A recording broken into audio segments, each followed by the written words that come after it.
là chê.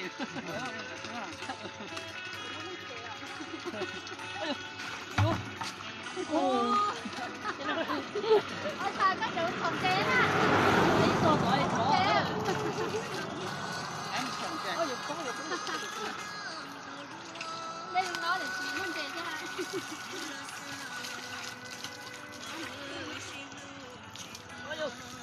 Là chê chê luôn. Tụi đây con này này cũng khó lo hỏi si nộp plan đấy này. Cái nhà đi chung cái hào nó từ răng lọt nữa. Gì cũng khó trong phía hàng. Khay của. Cái thằng nó sao nè. Đây có kia nè. Đi có bụi nữa là bây giờ.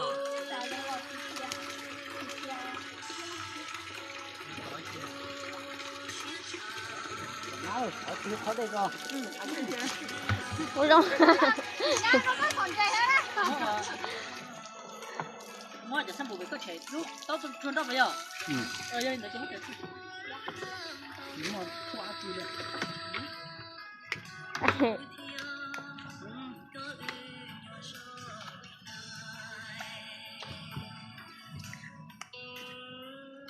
Vậy ra tụi đây nó nhớ chỉ cái tròn đôi kia của tôi đa vậy có chỉ chả.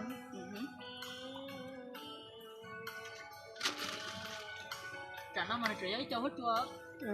Nó là nó khó cấn thuốc kia thì nó cho hết chua.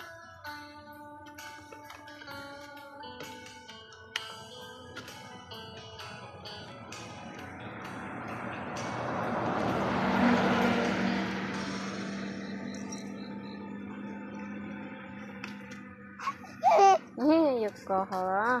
Cò đó.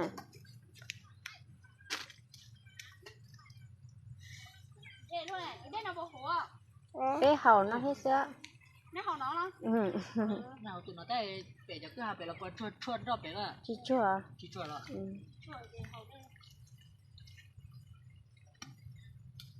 Chú con đang cầu đi rồi. Tô lẩu.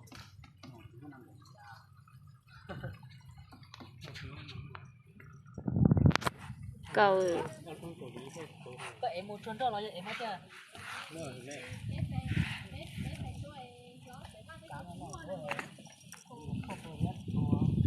Đi từ bây giờ.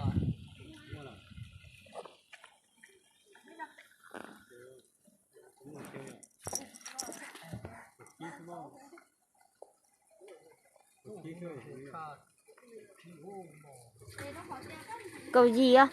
Cầu gì đó? Nó cầu gì?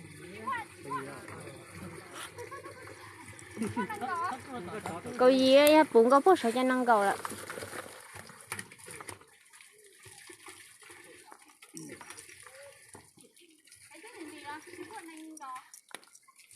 Đi gì?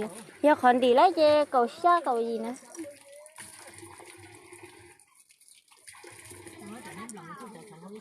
Ôi nó trả nít chui đấy để tên cha sao tao nó không á? Đời nhán đời tao đấy sao tao nó sao chui gì đó chè đảo này ra có cha.